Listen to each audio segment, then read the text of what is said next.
नमस्कार दोस्तों, YouTube channel exam learner में आपका स्वागत है। दोस्तों आज के इस वीडियो में हम लोग उत्तर प्रदेश लोक सेवा आयोग द्वारा आयोजित गवर्नमेंट इंटर कॉलेज यानी कि जीआईसी प्रवक्ता के सामान्य अध्ययन पेपर का 6वां प्रैक्टिस सेट देखेंगे। इसके पहले जो है 5 प्रैक्टिस सेट अपलोड कर चुके हैं। जो लोग नहीं देखे हैं चैनल के प्लेलिस्ट में जाके आप वहाँ से देख सकते हैं। तो वीडियो को लाइक शेयर कर दीजिएगा। चैनल पर पहली बार आए हैं तो चैनल को सब्सक्राइब कर लीजिएगा, साथ में बेल आइकन को प्रेस कर लीजिएगा जिससे आने वाले अगले वीडियो का नोटिफिकेशन आपको पहले मिल जाए। और इसका पीडीएफ आपको हमारे टेलीग्राम चैनल पर मिल जाएगा। नीचे डिस्क्रिप्शन में टेलीग्राम का लिंक दे दिया गया है, वहाँ से ज्वाइन करके आप पीडीएफ डाउनलोड कर सकते हैं।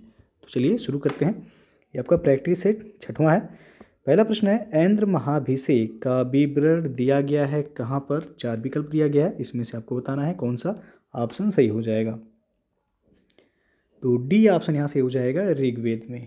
ऐन्द्र महाभिषेक यज्ञ का उल्लेख ऋग्वेद में प्राप्त होता है। साथ ही वर्ण व्यवस्था का भी जो है उल्लेख हमें ऋग्वेद से ही मिलता है। तो यहाँ डी विकल्प से हो जाएगा। और दूसरा प्रश्न है, दिल्ली में मदरसा ए मुइज्जी नामक मदरसे की स्थापना किसने की थी? तो यहाँ पे बी ऑप्शन से हो जाएगा इल्तुतमिश के द्वारा। सुल्तान इल्तुतमिश जो कि भारत में प्रथम मुस्लिम राज्य का संस्थापक था, इसने जो है शिक्षा की ओर विशेष ध्यान दिया। इल्तुतमिश ने सर्वप्रथम दिल्ली में एक मदरसे की स्थापना की थी और उसका नामकरण मुइजुद्दीन मोहम्मद गोरी के नाम पर मदरसा ए मुइज्जी रखा था। तो बी ऑप्शन यहाँ से होगा इल्तुतमिश। तीसरा प्रश्न है, अकबर के शासनकाल में प्रचलित चौकोर चांदी के सिक्के का क्या नाम था? तो यहाँ पे सी ऑप्शन से हो जाएगा जलाली। अकबर के शासनकाल में प्रचलित चौकोर चांदी के सिक्के का नाम जलाली था। इसे अकबर ने ही चलवाया था और मुगल बादशाह अकबर ने अपने समय में सोना चांदी के विभिन्न तोल और मूल्यों के सिक्के चलाए और उनका पारस्परिक अनुपात वह निश्चित कर दिया। तो यहाँ सी विकल्प से होगा। चौथा प्रश्न है, मराठों के साथ होने वाली किस संधि को वारेन हेस्टिंग्स कागज का टुकड़ा मात्र मानता था? तो यहाँ पे आपका डी ऑप्शन से हो जाएगा पुरंदर की संधि। अंग्रेजों और मराठों के मध्य हुई पुरंदर की संधि को वारेन हेस्टिंग्स कागज का टुकड़ा मात्र मानता था। और पुरंदर की संधि 1 मार्च 1776 सन याद रखिएगा, 1 मार्च 1776 ईस्वी में पेशवा माधवराव नारायण राव एवं अंग्रेजों के बीच हुई थी। तो यहाँ पे डी ऑप्शन से हो जाएगा पुरंदर की संधि। पांचवा प्रश्न है, वरकरी संप्रदाय का मुख्य पीठ अवस्थित है कहाँ पर? तो ये आपका पंढरपुर में अवस्थित है। बी ऑप्शन से होगा यहाँ पे। वरकरी संप्रदाय का मुख्य पीठ पंढरपुर में अवस्थित है। महाराष्ट्र धार्मिक आंदोलन के 2 प्रमुख संप्रदाय, एक वरकरी व दूसरा धरकरी था। नामदेव, तुकाराम आदि जो है प्रमुख इस आंदोलन के संत थे। बी ऑप्शन से होगा यहाँ। छठवां प्रश्न है, 1891 की एज ऑफ कंसेंट बिल का किसने विरोध किया था? तो यहाँ पे सी ऑप्शन से हो जाएगा बाल गंगाधर तिलक ने। एक पारसी सुधारक बीएम मालबारी के प्रयत्नों के फलस्वरूप 1891 में सम्मति आयु अधिनियम यानी कि एज ऑफ कंसेंट बिल पारित किया गया, जिसमें 12 वर्ष से कम आयु की कन्याओं के विवाह पर प्रतिबंध लगा दिया गया।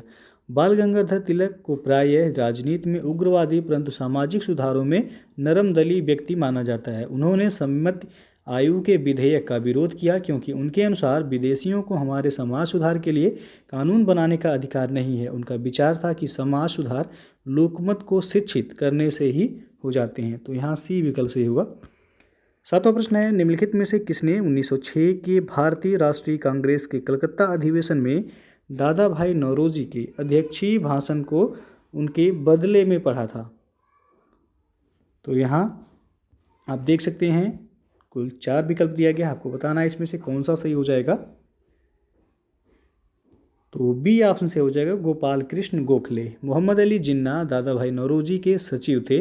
उन्होंने ही 1906 के भारतीय राष्ट्रीय कांग्रेस के कलकत्ता अधिवेशन के लिए जो है दादा भाई नौरोजी का भाषण तैयार किया था, किंतु इस भाषण को अधिवेशन में गोपाल कृष्ण गोखले ने पढ़ा था। तो बी विकल्प से हो जाएगा। आठवां प्रश्न है, सूरत अधिवेशन जहां पर भारतीय राष्ट्रीय कांग्रेस में पहली फूट हुई थी, कौन सा अधिवेशन था वह? तो वह था 23वां अधिवेशन। सी विकल्प से हो जाएगा यहाँ पे। कांग्रेस का 21वां अधिवेशन बनारस में हुआ था। कहाँ पे? बनारस में हुआ था और 1905 में हुआ था। और उसी वर्ष बंगाल विभाजन लॉर्ड कर्जन द्वारा किया गया। 22वां अधिवेशन ये आपका कलकत्ता में हुआ था 1906 ईस्वी में, जिसकी अध्यक्षता नौरोजी ने की थी, दादा भाई नौरोजी ने। और जहाँ पर पहली बार स्वराज शब्द का प्रयोग किया गया था। और 24वां अधिवेशन ये आपका मद्रास में हुआ था 1908 ईस्वी में। इसकी अध्यक्षता डॉक्टर रास बिहारी घोष ने की थी और इसमें पहली बार कांग्रेस के लिए एक अलग संविधान निर्मित करने का प्रस्ताव भी पारित किया गया था। लेकिन यहाँ पूछा गया आपसे कि सूरत अधिवेशन, जहाँ पर भारतीय राष्ट्रीय कांग्रेस में पहली फूट हुई थी 1907 में, तो यह आपका 23वां अधिवेशन था। 9वां प्रश्न है, चंपारण नील आंदोलन का राष्ट्रीय नेता कौन थे? तो यहाँ ए ऑप्शन से हो जाएगा महात्मा गांधी। चंपारण नील आंदोलन के राष्ट्रीय नेता महात्मा गांधी थे। चंपारण के किसानों से अंग्रेज बागान मालिकों ने एक करार कर रखा था कि जिसके अंतर्गत किसानों को अपने कृषि जन्य क्षेत्र के 3/20 भूभाग पर जो है नील की खेती करनी होती थी और इस पद्धति को तिनकठिया पद्धति भी कहा जाता था। गांधी जी के आंदोलन का परिणाम यह हुआ कि तिनकठिया पद्धति समाप्त कर दी गई थी। अगला क्वेश्चन है, निम्नलिखित में से कौन सा स्थान भारत का ग्रीनविच कहा जाता है? तो यहाँ पे आपका सी विकल्प से हो जाएगा उज्जैन। प्राचीन काल से ही उज्जैन को समय की गणना के लिए केंद्रीय संदर्भ बिंदु के रूप में माना जाता था, इसीलिए उज्जैन को भारत का ग्रीनविच भी कहा जाता है। मुगल काल में जयसिंह द्वितीय द्वारा उज्जैन, दिल्ली, जयपुर, मथुरा और वाराणसी में वेधशालाओं का जो है निर्माण भी कराया गया है। और अगला जो प्रश्न है आपका, भारत का सबसे अधिक विस्तृत भूआकृतिक प्रदेश कौन सा है? तो वह उत्तरी मैदान, बी ऑप्शन से हो जाएगा यहाँ पे। हिमालय पर्वत तथा दक्षिणी प्रायद्वीपीय पठार के बीच सिंधु, गंगा, ब्रह्मपुत्र तथा प्रायद्वीपीय भारत से आने वाली उत्तर प्रवाही नदियों की निक्षेप क्रिया द्वारा निर्मित एक विशाल मैदान स्थित है, जिसे सिंधु, गंगा, ब्रह्मपुत्र का मैदान कहते हैं। इसका क्षेत्रफल लगभग 7 लाख वर्ग किलोमीटर में है और भारत के उत्तरी भाग में स्थित होने के कारण इसे उत्तरी भारत का मैदान भी कहा जाता है। 12वां प्रश्न है, अंतःस्थलीय अपवहन नदी का उदाहरण कौन सा है? तो है घग्गर, बी ऑप्शन से हो जाएगा यहाँ पे। घग्गर नदी ये अंतःस्थलीय अपवहन नदी का उदाहरण है। यह शिमला के समीप शिवालिक की पहाड़ियों से निकलकर राजस्थान के हनुमानगढ़ के समीप भटनेर के मरुस्थल में यह विलीन हो जाती है घग्गर नदी।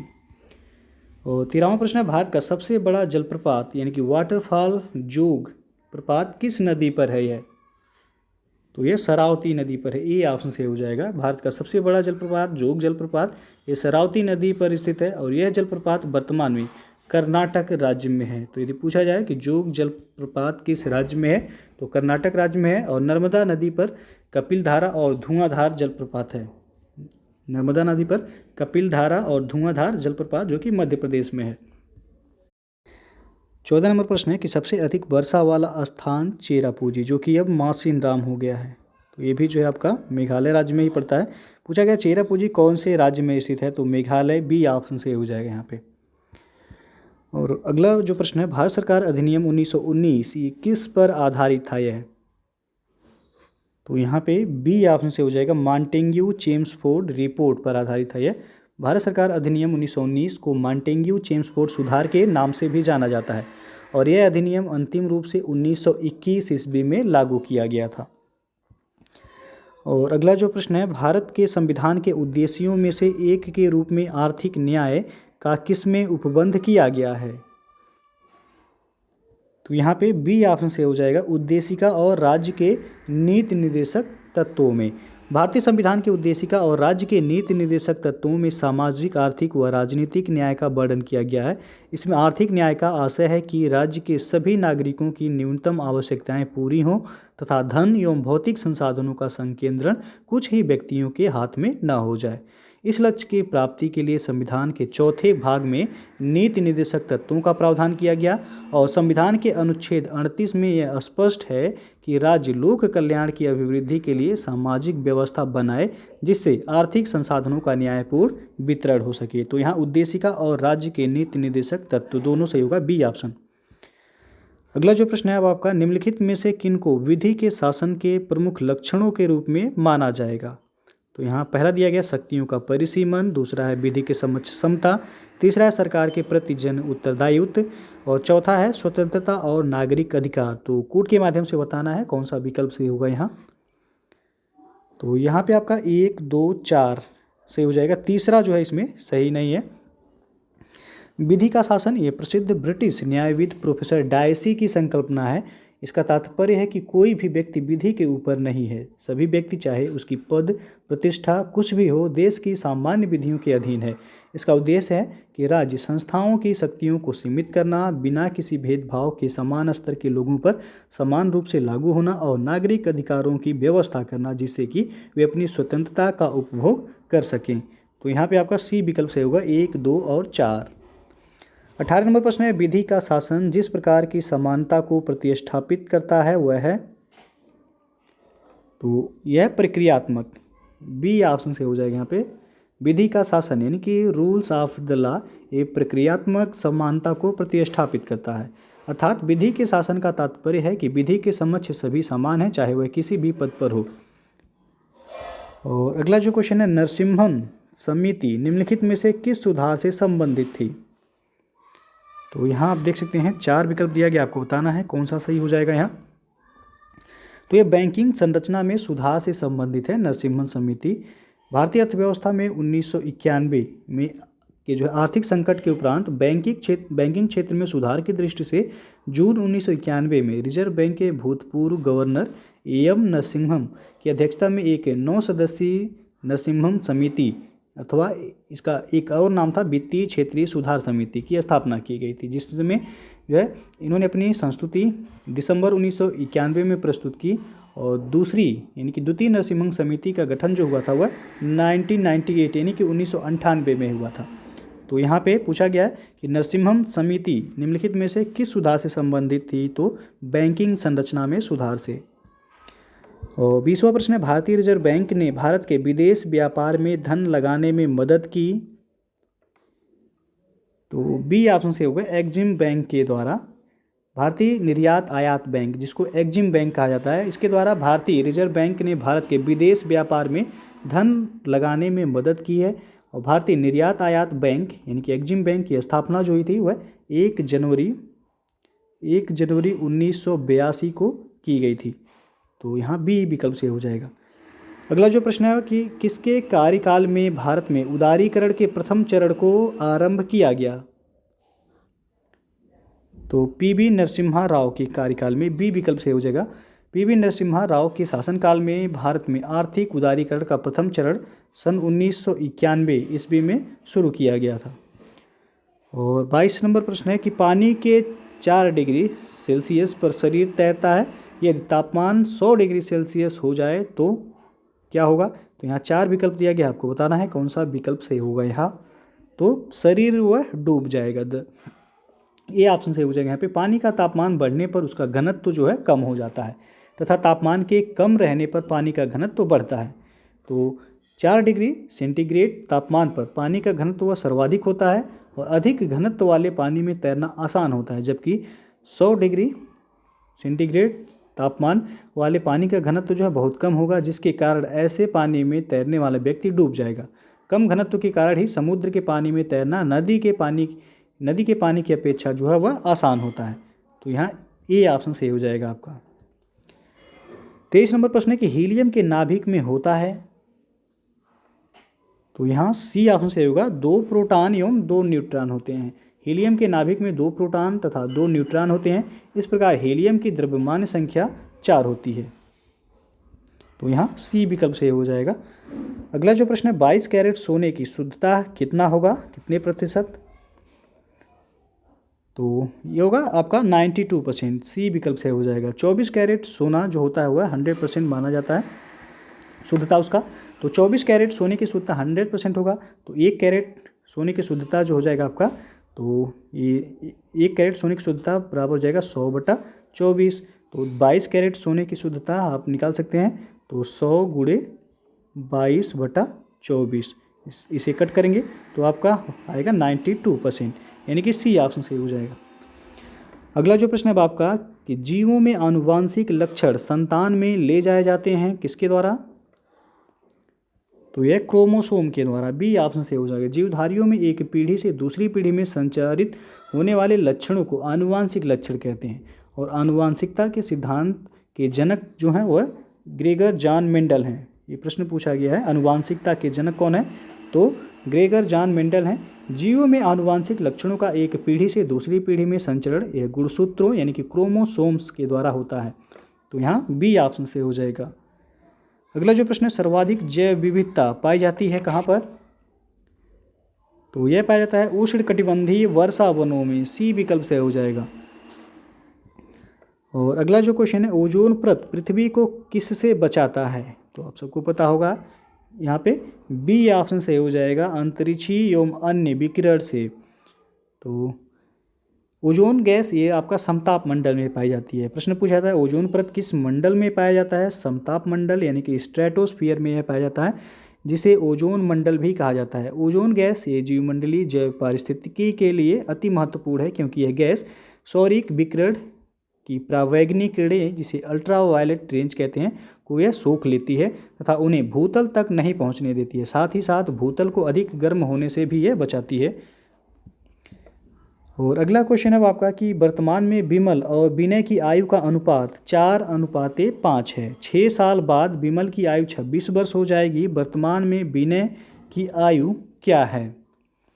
तो विमल की वर्तमान आयु को आप मान सकते हैं 4x और विनय की वर्तमान आयु को आप मान सकते हैं 5x, क्योंकि 4:5 दिया गया है। तो जो है अब 4x हो गया प्लस 6 वर्ष बाद कह रहा कि 6 वर्ष बाद विमल की आयु 26 वर्ष हो जाती है, बराबर 26 हो गया। अब यहाँ का 4x बराबर हो जाएगा, इधर पक्षांतर हो जाएगा तो 6, इधर प्लस में उधर माइनस हो जाएगा जाके, तो 26 माइनस 6 यानी कि 20 हो जाएगा। 4x बराबर 20, ये कट जाएगा आपका 5 बार में, तो x बराबर कितना हो जाएगा 5।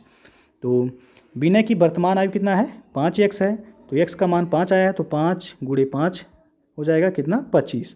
तो वर्तमान आयु विनय की कितनी होगी? 25 वर्ष हो गया, यानी कि सी विकल्प से हो जाएगा यहाँ पे।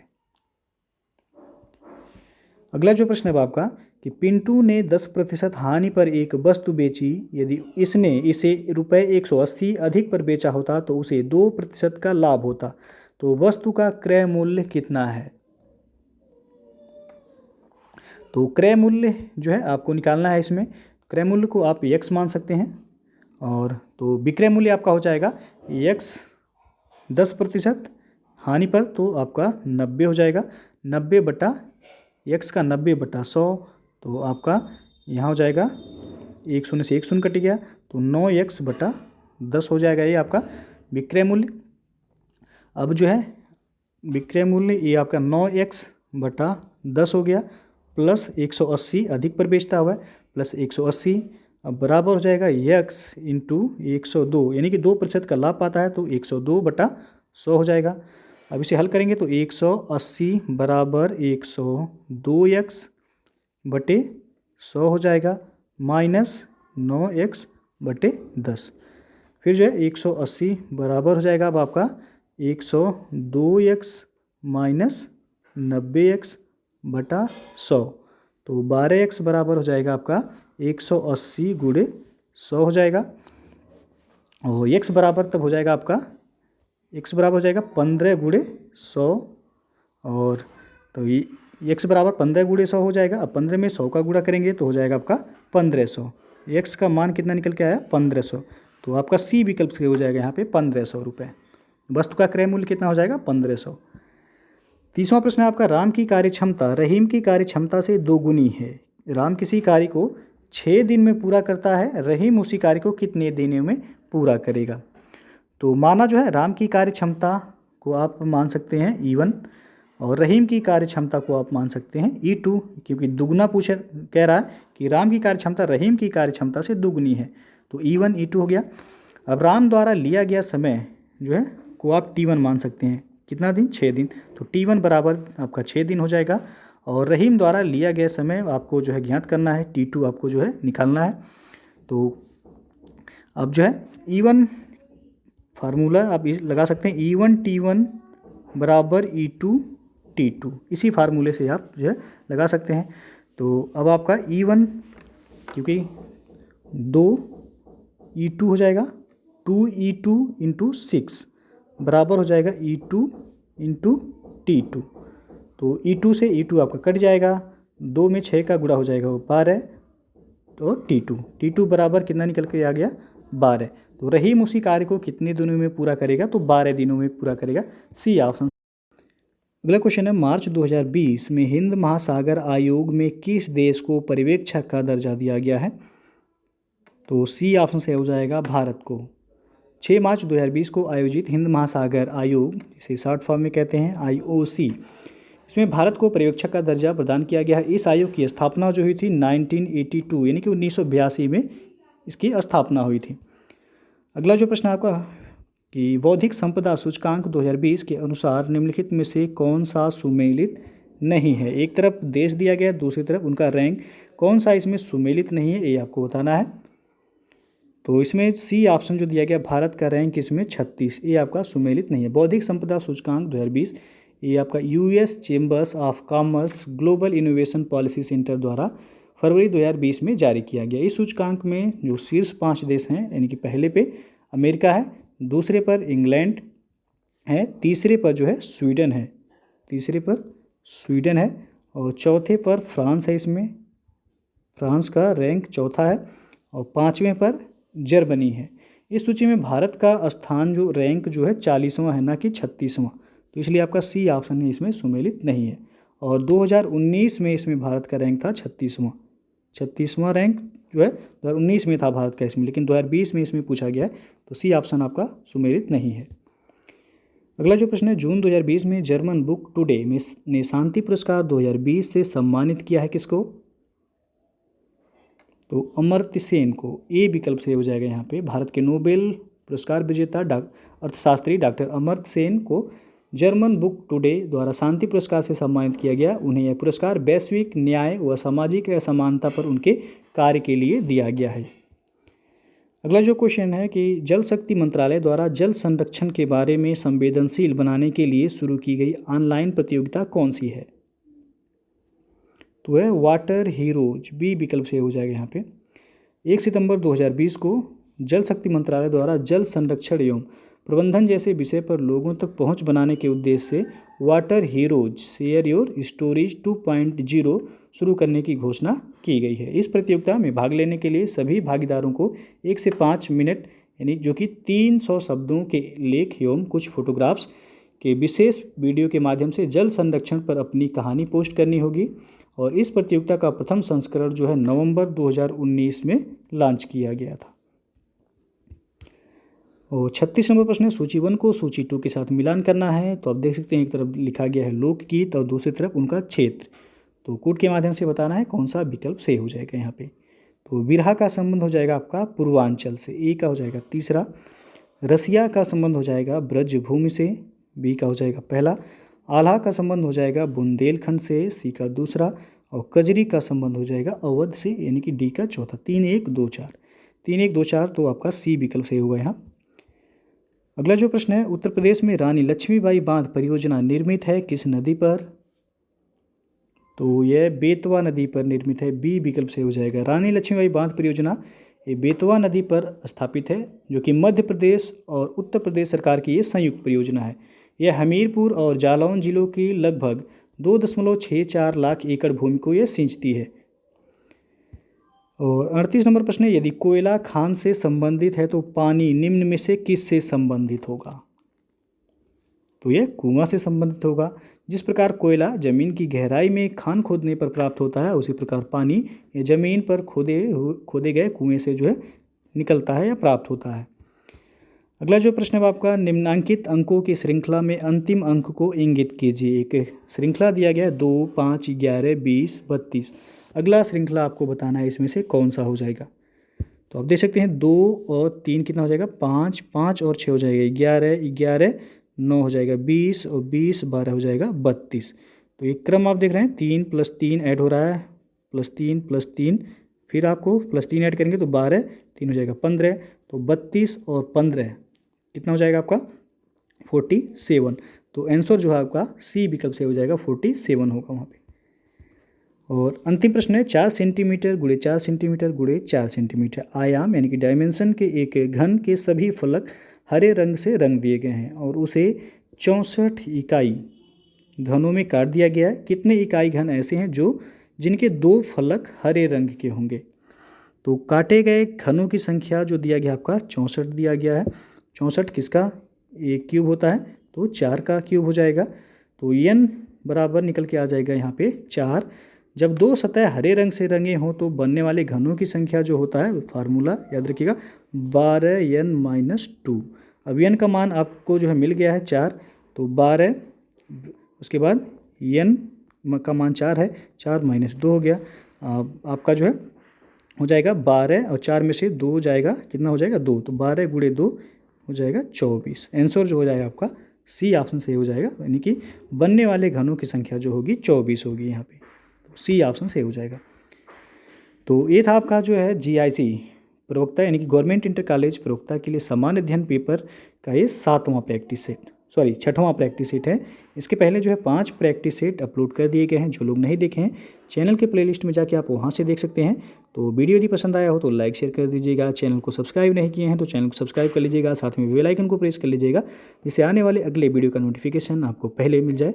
और PDF इसका टेलीग्राम चैनल पर मिल जाएगा, नीचे डिस्क्रिप्शन में टेलीग्राम का लिंक दे दिया गया है, या फिर आप टेलीग्राम पे जाके एग्जाम लर्नर लिख करके सर्च भी कर सकते हैं। EXAMLEARNER एक साथ लिखिएगा, स्पेस का यूज इसमें नहीं करना है, और वहाँ से आप सर्च करके ज्वाइन कर सकते हैं। तो वीडियो को पूरा देखने के लिए बहुत बहुत धन्यवाद।